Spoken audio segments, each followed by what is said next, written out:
Hello, this is Aaron from AaronOnAutos.com, and on this very, very cold and snowy winter day, we are in the now cozy, warm, and very capable 2015 Toyota 4Runner Trail.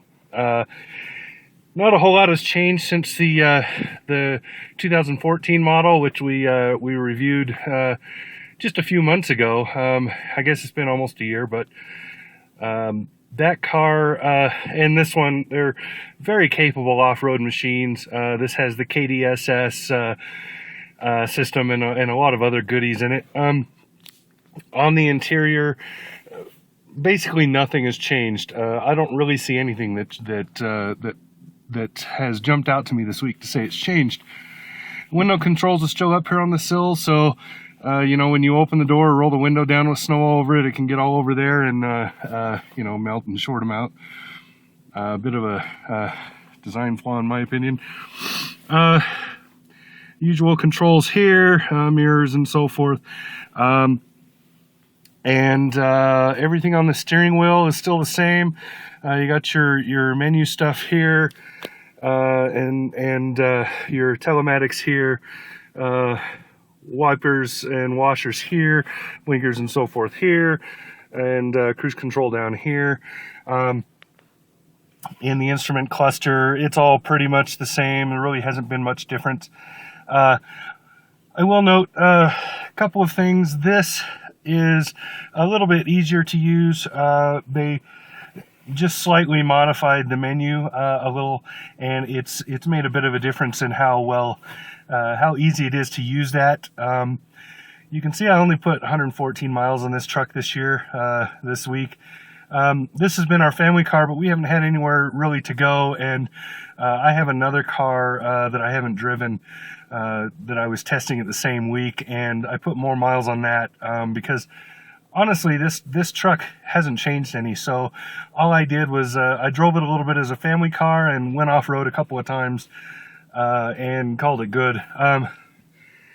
So continuing on, we have this is an actual keyed this time rather than being keyless. The clock up there. Infotainment, basically the same. I don't believe they've changed anything that I can tell. It's still, it's relatively easy to use. You get used to Toyota and their system.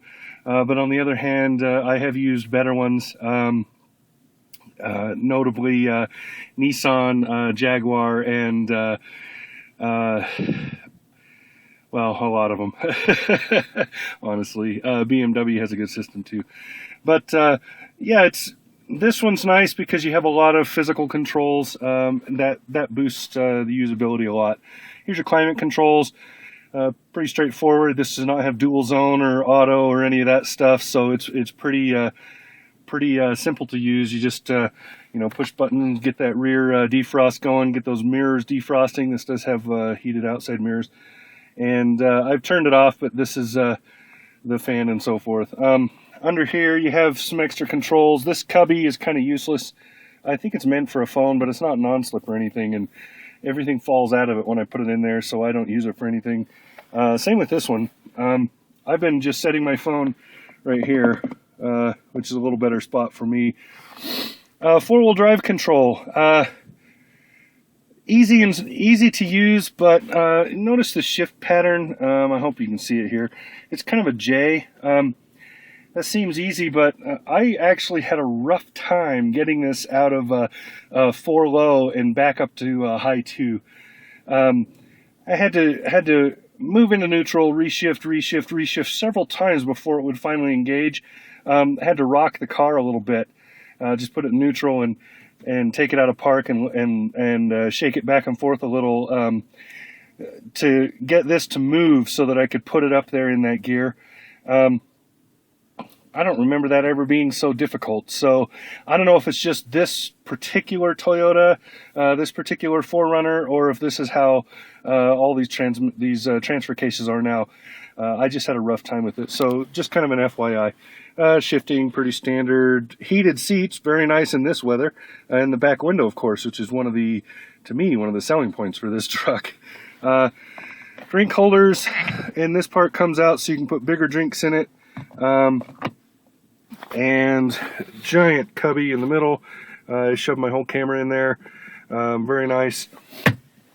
Good seating in here. I like the seats. They didn't change anything, but I still like them, and it didn't need any changing. Dashboard is a little bit improved, kind of plain, but not totally. Still a good look for this truck. You know, it still has that robust truck feels, but it isn't just plain and boring plastic. Nicely done there.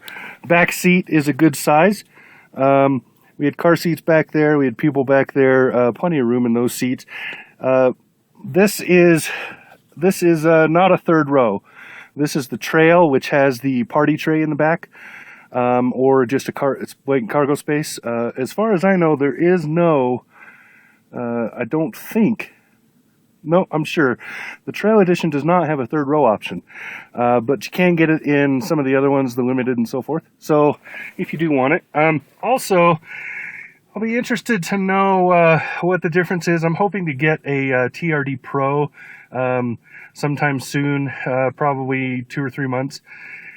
I'm really hoping to get one and see the difference, because I'm really kind of wondering what's the difference between a Trail and TRD Pro, other than a handful of visual stuff, you know, the black wheels and whatnot. I'm just wondering if there's an actual difference between the two, or if it's just cosmetic.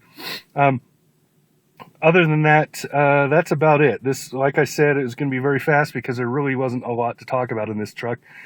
It's all about the same. Four-wheel off-road controls and stuff are all the same. It's all very, very capable. So anyway, that's it. This is the 2015 Toyota 4Runner Trail, and this has been Aaron from AaronOnAutos.com, and I'll talk to you again soon.